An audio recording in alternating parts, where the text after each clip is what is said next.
आप देख रहे हैं जीएन भारत और मैं हूं ऋषिकेश मिश्र। झारखंड में ताज़ा मामला चिट फंड कंपनी से जुड़ा हुआ है। कलकत्ता का एक चिट फंड कंपनी झारखंड में वर्ष 2000 में पहुंचकर और यहां के लगभग 10 लाख लोगों के साथ ठगी का कार्य किया है। इस बड़ी समस्या को लेकर झारखंड की राजधानी रांची में आज लगभग 400 भुक्तभोगी पहुंचे। गुमला, लोहरदगा, रांची, सिमडेगा और लातेहार जिला के लगभग 400 भुक्तभोगी रांची पहुंचकर बिशुनपुर विधायक चमरा लिंडा एवं सिसई के विधायक जिग्गा मुंडा के पास अपनी पीड़ा को साझा किया। तो आइए आपको हम सीधे ले चलते हैं विधायक चमरा लिंडा जी का आवास, जहां पर ग्राउंड रिपोर्टिंग के लिए तैनात जीएन भारत की रिपोर्टर राखी रक्षा ने लोगों से बात की।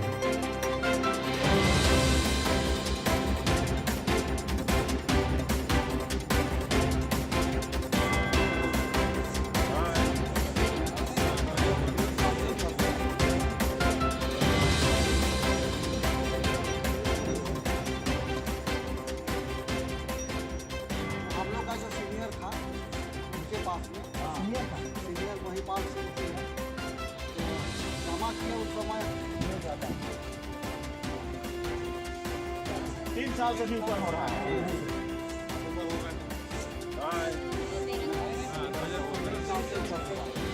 नमस्कार, मैं हूँ राखी रक्षा और अभी हम मौजूद हैं बिशुनपुर के विधायक चमरा लिंडा के यहाँ, जहाँ काफ़ी भारी मात्रा में ग्रामीण मौजूद हैं जो अपनी समस्या को लेकर विधायक जी से मिलने आए हैं। तो आइए जानने की कोशिश करते हैं कि इनकी समस्या क्या है और ये क्या शिकायत लेकर विधायक के यहाँ आए हैं।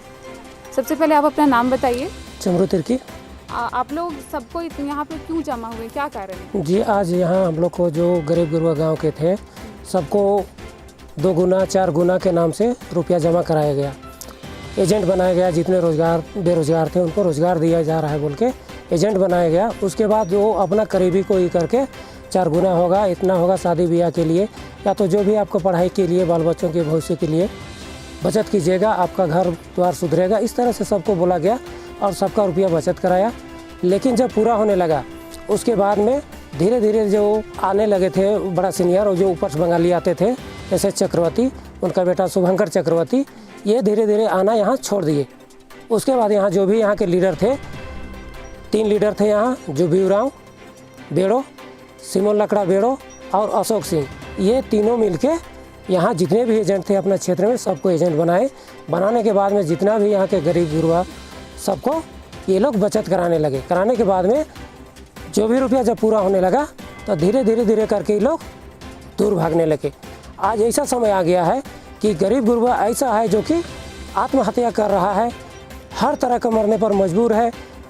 3 साल 4 साल हो जा रहा है लेकिन भी लोग को रुपया नहीं दिया जा रहा है। हम लोग का सबका मांग एक ही है कि समय रहते हम लोग को रुपया दिया जाए और आगे गरीबों को रुपया नहीं ठगा जाए। ये कुछ महिलाएं भी मौजूद हैं, तो आइए हम उनसे जानने की कोशिश करते हैं कि उनके साथ क्या हुआ और उन्होंने कितना इन्वेस्ट किया था। करीब 50,000 इन्वेस्ट किया था जी। तो आपको अभी तक इससे कुछ भी आपको वापस नहीं मिला है? कुछ भी वापस नहीं मिला है। कुछ भी वापस नहीं मिला है। आप लोगों ने तो खेती करके अपने धान वान को बेच के सारा अपना पूंजी इसमें लगा के आपने किया। हाँ, जब मतलब कभी ऐसा होता था कि जब 10,000 होता था 10,000 दे देते थे, कभी 5,000 हुआ तो 5,000 देते थे, ऐसे ही करके एक ही बार नहीं दिए हैं, लेकिन मतलब कभी 10,000 कभी 5,000 ऐसे कर करके। आप विधायक जी के पास आए, आप क्या उम्मीद लेके आए, आगे का क्या सोचा आप लोगों ने? यही उम्मीद है हमारे माननीय विधायक जी से कि कुछ प्रॉब्लम है तो कुछ रास्ता दिखा दे, हम लोग का गरीबों का कुछ कल्याण हो जाए, जो इन्वेस्ट हुआ है कुछ बहुत मिल जाए, उम्मीद से आए हैं। सर, सबसे पहले आप अपना नाम बताइए। मेरा नाम बिंदेश्वर यादव है। तो सर, आपने कितना इन्वेस्ट किया था इसमें? हम अपना कम से कम 1 लाख 2 लाख तो किए ही हैं, लेकिन काम मार्केट के द्वारा काम करा के एजेंट के थ्रू कम से कम में भी 10 करोड़ से ऊपर जमा करवाए। सबसे पहले आपको बाइसिल इंटरनेशनल लिमिटेड के नाम से जिस समय मेरा ज्वाइनिंग हुआ था, उसके बाद बेमसी केमिकल लिमिटेड आया, मिलानी टेक्नोलॉजी लिमिटेड आया, उसके बाद Patreon material and metal limited आया, उसके बाद आपको जग प्लम्बर लिमिटेड आया, और अभी जो चल रहा है विकास म्यूचुअल बेनिफिट निधि लिमिटेड के नाम से। तो आपको कुछ अंदाजा ये कंपनी कितने सालों से काम कर रही है? ये कंपनी यहाँ आपको 1997 ईस्वी से झारखंड में काम कर रही है। तो उनका क्या ट्रैक रिकॉर्ड क्या है? वो शुरू से ऐसे ही धोखाधड़ी करते आई है जितने लोगों ने इन्वेस्ट किया उस पर?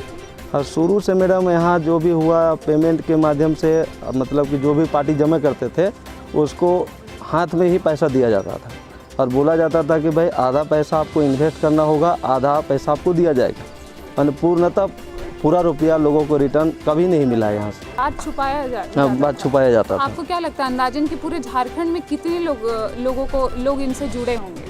कम से कम में भी हमको लगता है 10 लाख से ऊपर लोग जुड़े हुए होंगे। काफ़ी भारी मात्रा में काफ़ी लोग इससे जी, जुड़े थे। जी मैडम। और जैसा कि एक सर ने बताया कि कहती थी कि सरकारी कंपनी है, तो ऐसा क्या कुछ था? हाँ, विकास म्यूचुअल बेनिफिट निधि लिमिटेड को इन लोगों ने सरकारी बताना शुरू किया 2014 के बाद से। पहले तो कंपनी ही बताया जाता था जो कि टोगो मार्केटिंग लिमिटेड के नाम से चलता था।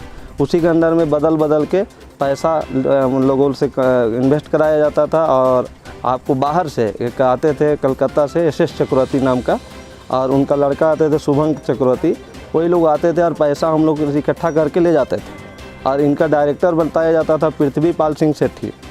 ठीक है, तो हम लोग पूछते थे भी कि भाई पृथ्वीपाल सिंह सेठी जब डायरेक्टर है तो कम से कम हम लोग को एक आध बार मिलवाने के लिए या मिलने के लिए आप लोग बुलाइए, तो हम लोग को नहीं मिलाया जाता था और दबाव भी दिया जाता था कि भाई काम करना है तो करो, नहीं करना है तो मत करो। तो हम बोले ये सवाल का जवाब तो नहीं हुआ, क्योंकि हम लोग पार्टी का पैसा इन्वेस्ट कराए हैं, आज छोड़ भी दे रहे हैं तो भी तो हम लोग को रिटर्निंग कराना ही होगा, और रिटर्निंग नहीं कराएंगे तो हम लोग को दिक्कत होगा। और आज मैडम यही दिक्कत हो रहा है कि हम लोग को कोर्ट में जाना पड़ रहा है, लोग केस कर रहा है, घर में मारने के लिए आ जा रहा है, अपना परिवार को गंदा गाली दे के चला जा रहा है, और हम लोग फिर मजदूरी करके अगला को पैसा किसी तरह से देना पड़ रहा है। सीनियर लोग से बोला जाता है लेकिन ये लोग कोई इंटरेस्ट हम लोग को बात में नहीं लेते हैं। कितने समय के लिए जमा करवाया गया था कि कितने? हम लोग 3 साल के लिए जमा कराते थे, और उस समय का होता था 6 साल का और 11 साल का। उसके बाद फिर बाद में आया 3 साल, 5 साल और आपको 10 साल, और अभी जमा होता है 3 साल और आपको 5 साल। तो बताइए कि ये कंपनी के मालिक कौन है? मालिक कौन है? इनका मेन मालिक हम लोग को शशि चक्रवर्ती, एस चक्रवर्ती। तो जैसा कि हम देख रहे हैं कि यहाँ पे ज़्यादा ग्रामीण लोग मौजूद हैं, तो क्या ये कंपनी केवल ग्रामीण इलाकों में आती थी या शहरों में भी जाती थी? अधिकतर ग्रामीण इलाका में ही ठगा गया है, और आपको अधिकतर आदिवासी लोगों का भी पैसा इसमें ठगा गया है। और हम लोग जो है हमारे विधायक चमरालिंडा, श्रीमान चमरालिंडा जी के आवास में हम लोग आए हैं इस न्याय के उद्देश्य से कि हम लोग का जो भी गरीब गुरबा का पैसा यहाँ रखा हुआ है उसको कम से कम वापस दिलाने का काम सर करेंगे, ये उम्मीद के साथ हम लोग आए हुए हैं। देख रहे कि हमारे साथ यहाँ पे कुछ महिलाएं भी मौजूद हैं, तो आइए उनसे जानने की कोशिश करते हैं कि उनके साथ क्या हुआ है। मैम, सबसे पहले आप अपना नाम बताइए। मेरा नाम है आशा देवी, और चंदवा से आए हैं, कमता पंचायत से। अब जमा किए हैं 50,000 रुपया। 50,000 रुपया? 50,000 में 8 साल हो गया है, कागज पत्र सब जमा कर दिए, पैसा अभी तक नहीं मिल रहा है। आपका कितना समय के लिए जमा करवाया गया था? 6 साल के लिए। 6 साल के लिए, और 8 साल हो गए अभी तक आपको नहीं मिला? नहीं। तो आपसे क्या कहा गया था जब आपसे जमा करवाया जा रहा था? तो क्या कहा गया था? बोले कि देखिए 6 साल में हम लोग डबल देंगे, 50,000 जमा करिए कह के जाके, और यही जगह बगल में है, वही जाके लड़का जाके लाए, 1-2 बार जमा किया। और हम लोग का जो गांव है वहाँ बहुत गरीब लोग है, सबको 10, 20, 30 करके जमा किए हैं, नहीं हो तो 50 लोग जमा किए, किसी को मिला नहीं है पैसा। गांव में से किसी को नहीं? मतलब सारे गांव के लोग कुछ ना कुछ अमाउंट जमा किए, लेकिन किसी को मिला? किसी को नहीं मिला। आप महिलाएं जो आगे बढ़कर जमा ली हैं इसमें, तो आप लोगों ने कुछ अपने रिस्क पे किया होगा, तो घर पे इसका क्या प्रभाव पड़ रहा है? कैसे नहीं पड़ेगा? आप किरी जमा किए, हम लोग खेती बाड़ी बिजनेस वाला का दिन है, हम लोग बहुत कष्ट करके पैसा जमा किए, तो हम लोग का प्रभाव नहीं होगा? जो पैसा जमा किए है ना, वही पैसा ले लिए कि आपका डेट पूर गया, 6 साल में हम डबल दे रहे हैं, लाख पहुंचा देंगे कह के, और कागज पत्र सब जमा कर दिया और पैसा नहीं मिला, 8 साल दिन हो गया। तो जो कागज पत्र उन्होंने आप लोग को दिया था वो भी ले लिया आपस, तो हम लोग का भरोसा नहीं है अभी। तो आइए जानने की कोशिश करते हैं विधायक जी से कि आखिर ये ग्रामीण यहाँ पे मौजूद क्यों और उनकी समस्याएं क्या है। सबसे पहले बहुत बहुत स्वागत है सर आपका। अब ये ग्रामीण यहाँ पे इकट्ठे क्यों हुए हैं सर? ये सब भुक्तभोगी हैं, सबने अपना पैसा इन्वेस्ट किया है और ठगे गए हैं इनको। एक चिट फंड है एपेलाइन करके, जो जिसका सेंटर बनाया गया था 2000 के आसपास बेड़ों में, और बेड़ों से प्रसार होते होते 20 सालों में अभी तक करीब हमको लगता है कि अरबों रुपए आदिवासियों का इन लोगों ने जमा किया है। जो हमको जानकारी है इनका सेंटर कलकत्ता में है, कोई चक्रवर्ती करके उनका मालिक है, और ज़्यादातर आदिवासियों से ही पैसा ले करके उनकी जो मैच्योरिटी डेट हो गई है उसके बावजूद भी वो पैसा नहीं दे करके वो भाग गए हैं। और इसीलिए जितने लोग आए हैं, जमा जितने पैसे किए हैं वे लोग, और जितने लोगों को अपना एजेंट बनाया था वे सारे लोग आए हैं।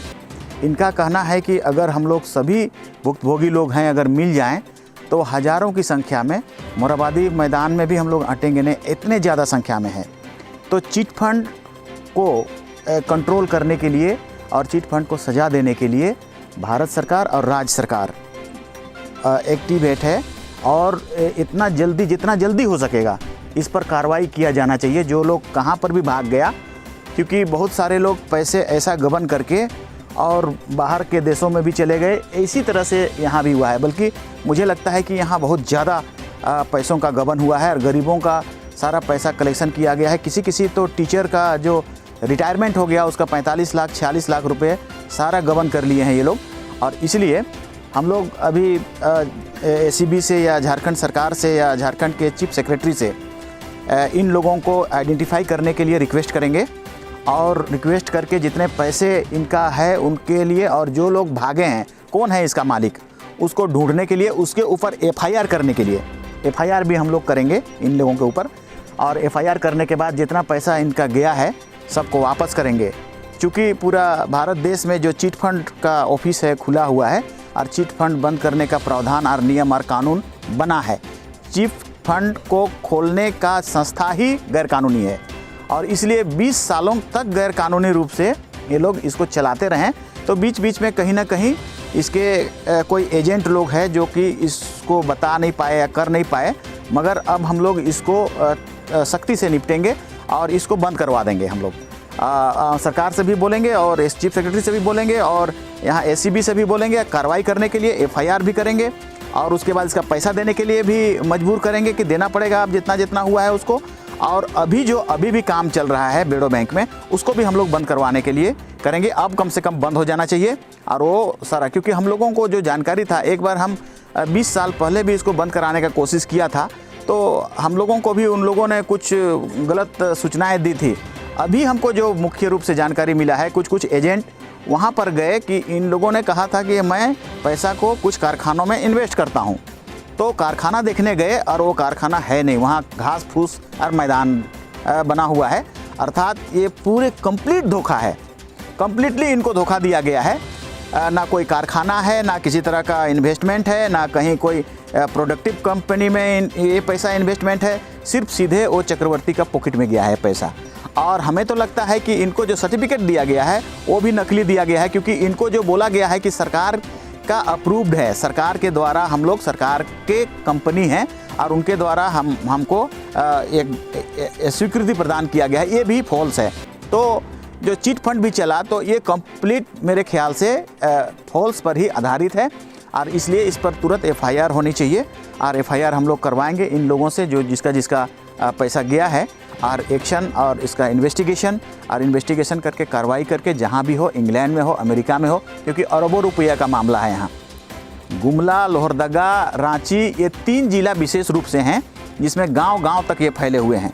और गांव-गांव तक फैले हुए हैं तो सबका किसी का 50,000 से लेकर 50 लाख तक इन लोगों ने जमा किया है, और उतने पैसे को जमा करके सब एक व्यक्ति ले गया है।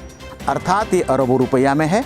तो इसलिए क्विक एक्शन सरकार के द्वारा होना चाहिए और इसको नेस्तनाबूद करना चाहिए, तभी जा करके हम लुटेरा लोग यहाँ झारखंड प्रदेश से भागेंगे, यहाँ से हटेंगे। सर, राज्य में आपकी सरकार है और जैसा कि ग्रामीणों ने बताया कि सरकारी कंपनी होने के नाम पे ही ठगी की गई है, तो इनको आश्वासन देने के लिए आप क्या कहना चाहेंगे? 2020 से हमको लगता 20 से नहीं 2000 के आसपास से ये स्टार्ट हुआ है। तो उस समय तक ये जानकारी किसी को नहीं था। सबको लगता था कि ये एक कंपनी है जिससे मुनाफा होगा। बेरोजगार लोगों को बोला कि नहीं, तुमको भी काम करो, तुम्हें भी हम इसका बेनिफिट देंगे और तुम भी जमा करो। उनको भी धोखा दिया गया। तो इसका मतलब है कि ये साफ साफ तौर पर चिट फंड का एक प्लान है, चिट फंड योजना है और सभी तरह का धोखा इसमें निहित है। ये बेचारे ये तो गरीब बेचारे हैं ना, जानते नहीं है ये कहाँ चिट फंड होता है, कैसे धोखा होता है। ये लोग सोचे कि ये स्टेट बैंक होगा, ये जो सही समय से पैसा हमको मिल जाएगा, ऐसा सोचे। कोई लुटेरा आया है ऐसा तो सोचा नहीं, और इसीलिए सभी जमा करते गए। और इसमें ऐसा भी हुआ कि कोई रिलेटिव्स ही उसको अपना रिलेटिव्स को जमा करवाया, उसको यूज किया। वो तुमको हम ज़्यादा पैसा देंगे, तुमको गाड़ी दे देंगे, तुमको घर दे देंगे, और उसके बाद वो अपना रिलेटिव्स को एक सर्कल बना करके जमा करवा दिया पैसा। और इतना सारा एक नेटवर्क फैल गया कि अब हम लोग इसको जोड़ते हैं तो जैसे इन्हीं लोगों का कहना है कि अरबों रुपये को कलेक्ट करके ये ले गया है। अभी तक ये जानकारी सरकार के पास नहीं गया है, अभी तक जो एसीबी है, जांच एजेंसी है, उनके पास भी नहीं गया है। सरकार के चीफ सेक्रेटरी के पास भी अभी तक इसकी न्यूज़ नहीं गई है कि इतना बड़ा घोटाला हुआ है, क्योंकि इन बेचारों के पास वहाँ तक पहुँचने का भी कोई रास्ता नहीं है। इसीलिए आज ये लोग आए हैं मेरे पास। तो अब हम लोग इसके थ्रू में सारे पैसा को वापस कराने के लिए और सरकार को सभी मुद्दों से अवगत कराएंगे, और जो एजेंसी है उनको भी अवगत कराएंगे, ताकि तुरंत इस पर प्रक्रिया को प्रारंभ करें और FIR दर्ज करके इस पर अरेस्ट करने का वारंट जारी करें।